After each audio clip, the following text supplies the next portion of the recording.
संसद के मौजूदा बजट सत्र के दौरान सरकार संयुक्त प्रगतिशील गठबंधन यूपीए शासन के कालखंड में हुए आर्थिक कुप्रबंधन पर श्वेत पत्र जारी करने जा रही है। इस श्वेत पत्र में सरकार देश की अर्थव्यवस्था पर 2014 से पहले लिए गए आर्थिक निर्णयों से पड़ने वाले हानिकारक प्रभावों के बारे में विस्तार से बताएगी। केंद्र सरकार यह श्वेत पत्र आगामी 10 फरवरी 2024 यानी रविवार के दिन ला सकती है।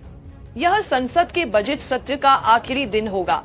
पहले बजट सत्र का समापन 9 फरवरी को होना था, पर इसे एक दिन के लिए बढ़ाया गया है। श्वेत पत्र की शुरुआत कब हुई थी, इसका मतलब क्या है और इसका इस्तेमाल किस काम के लिए किया जाता है? अगर आपको नहीं पता तो पढ़ना जारी रखिए। हाल में पेश किए गए अपने अंतरिम बजट 2024 में वित्त मंत्री निर्मला सीतारमण ने यूपीए सरकार के दौरान लिए गए आर्थिक निर्णयों और देश पर उसके कारण पड़े दुष्प्रभाव के बारे में श्वेत पत्र लाने का ऐलान किया था। अपने अंतरिम बजट भाषण में वित्त मंत्री ने कहा था कि वर्ष 2014 में जब हमारी सरकार ने बागडोर संभाली थी, उस समय चरण दर चरण अर्थव्यवस्था को दुरुस्त करने और शासन प्रणाली को सही रास्ते पर लाने की जिम्मेदारी बहुत बड़ी थी। समय की मांग थी कि लोगों को आशा की किरणें दिखे, निवेश आकर्षित किया जा सके और सुधार के लिए अत्यावश्यक समर्थन जुटाया जा सके। सरकार ने राष्ट्र प्रथम के मजबूत विश्वास के साथ इसे सफलतापूर्वक हासिल किया।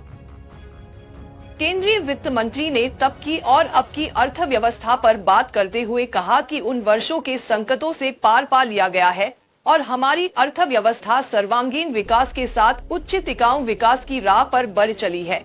उन्होंने घोषणा की कि सरकार अर्थव्यवस्था पर सदन के पटल पर श्वेत पत्र पेश करेगी, ताकि ये पता चल सके कि वर्ष 2014 तक हम कहाँ थे और अब कहाँ है।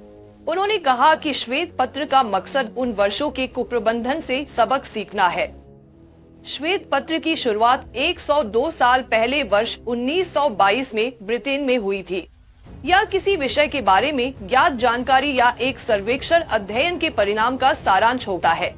एक श्वेत पत्र किसी भी विषय के बारे में हो सकता है, लेकिन यह हमेशा चीजों के काम करने के तरीके को बेहतर बनाने के लिए सुझाव देता है।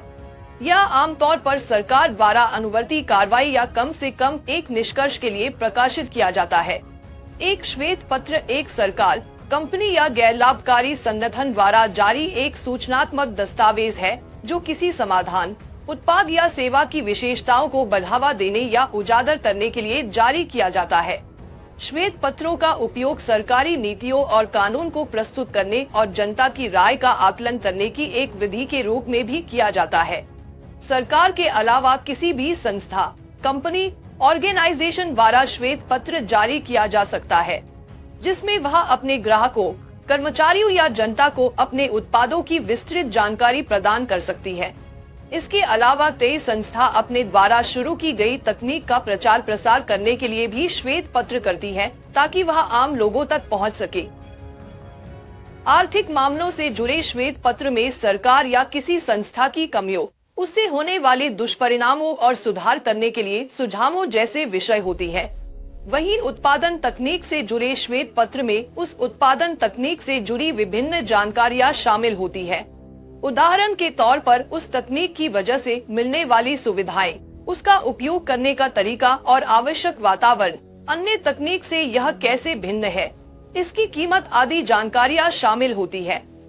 अगर आप ये वीडियो YouTube पर देख रहे हैं तो हमारे चैनल को सब्सक्राइब करें और बेल आइकन को दबाना ना भूलें। अगर आप Facebook पर ये वीडियो देख रहे हैं तो हमारे पेज को लाइक करें।